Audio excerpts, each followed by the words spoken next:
So brothers and sisters, we see the harm of interest and riba, usury, and how it has created unfairness and injustice in the world and for individuals and communities.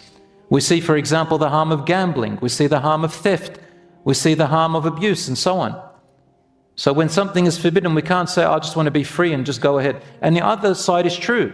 Mental health of a person becoming fully despaired and saying, I'm a loser, I'm lost, I've got no purpose in life, I'm a bad person. No, Allah wants you to be somewhere in the middle and be hopeful and be happy inside. And He told you, you're going to make mistakes. Allah is telling you, in other words, Allah is telling you, I know all your challenges and all the problems and hardships that come around you. The bad friends, could be the bad community, the bad society, the social media that you're prone to, the the education that you probably went through, the problems that you have in your family, the problems that you have in your marriage, the problem that you have from your children, from your parents, from this, from that. Rasul sallallahu alaihi wasallam, Allah subhanahu wa ta'ala knows all of this, but He's telling you, find your safety with me, come to me, come back to me. And the word tawbah, in Arabic, tawbah, repentance, means to come back. To come back. So my brothers and sisters, there is a verse in the Qur'an where Allah subhanahu wa ta'ala gives us even more hope. He says, الَّذِينَ يَجْتَنِبُونَ كَبَائِرَ الْإِثْمِ وَالْفَوَاحِشَ إِلَّا اللَّمَمْ, on those who avoid grave sins and shameful deeds, even if they may sometimes stumble into lesser offenses. Inna rabbaka wasi'ul maghfirah. Surely your Lord is abounding in His forgiveness. If you stay away from the major sins, then Allah will wipe away your minor sins automatically. In another verse, Allah says, if you continue acts of worship and goodness and good deeds wipe away bad deeds. If you are worried about your minor sins, which you fall into on a daily basis, then continue in good deeds, continue in your worship, avoid the major sins, Allah will take care of the minor sins for you. What are major sins? I gave once a talk about that, you can refer back to it, a long talk about major sins and minor sins, but in a nutshell, major sins, brothers and sisters, are the ones which, when you learn about them and you ask people of knowledge, they're the ones who appear in the Qur'an or in hadiths with a warning or a threat or a punishment attached to them. Allah curses so-and-so, they've got to be careful of that, it's a major sin. Or there is a punishment for such and such who does such a thing. Examples are adultery and fornication, gambling, theft, murder and killing, extortion, taking the rights of others, causing harm to others, depends on the level of harm, of course, major harm, for example, accusing a chaste woman of adultery when she is innocent, things such as riba, usury. These are examples of major sins, my dear brothers and sisters. So, minor sins may sometimes become major. How?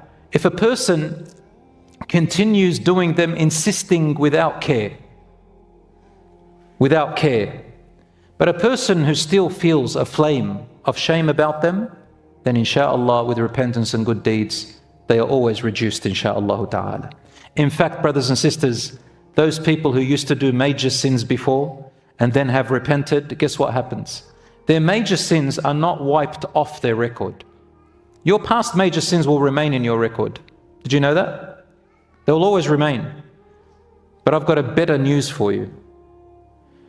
They remain as a reminder in your records, but not to make you feel bad on the Day of Judgment.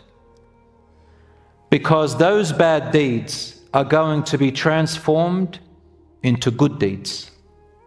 All those major sins a person has done in the past, and if they have sincerely and honestly repented to Allah and stopped them and returned back to Allah, those bad sins will be turned into good deeds. And on the Day of Judgment they will be brought, and you will think you're doomed, but Allah subhanahu wa ta'ala will say, turn them into good deeds and put him in the scale of good deeds. All of them are transformed, subhanallah. Major sins, brothers and sisters, what is the way out of it? There are 4 conditions. Number one, that you stop. Number 2, you sincerely ask Allah to forgive you from your heart. Number 3, you regret.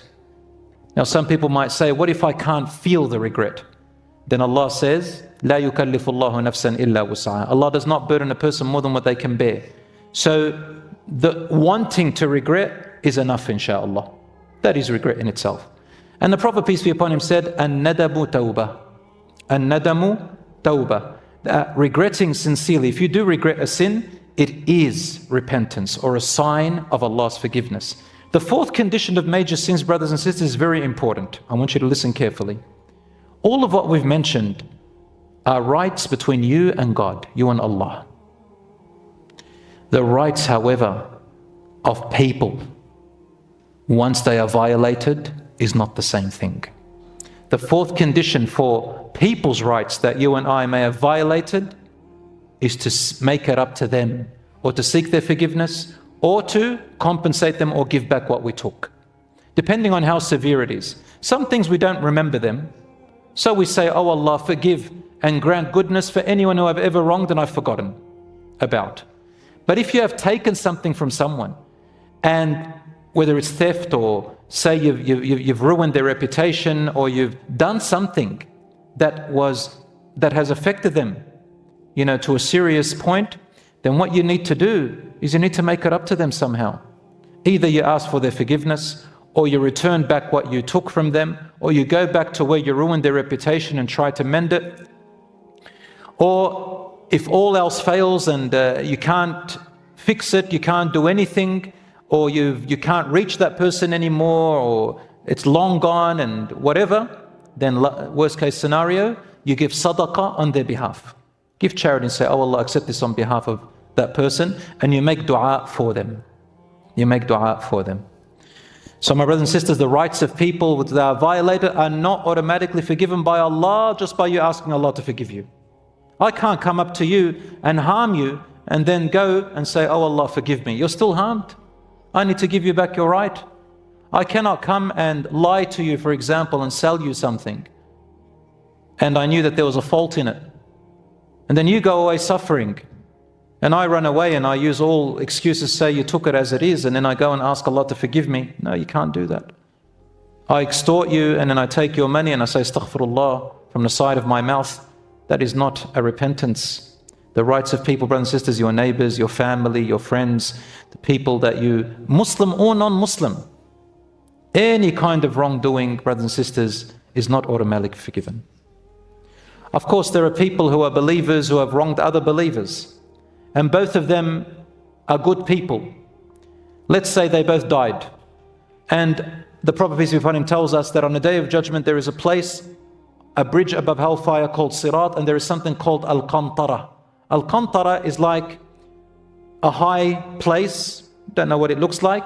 It's a station where the believers who are destined to go to paradise, they've passed all the Day of Judgment. And then they come to pass Al-Sirat, the bridge, and people have fallen into the fire or taken away. These believers are halted. They are halted, they are arrested. The angels arrest them. And they say, you're detained. You can't move forward. We've got to look into your case. These are good believers. Who are they? They are the believers who have violated each other's rights.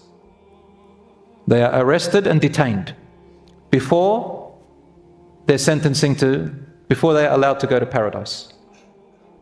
What happens to them? Their matters are settled while they are detained. And Allah settles their matter and their affairs until they have forgiven one another and compensated.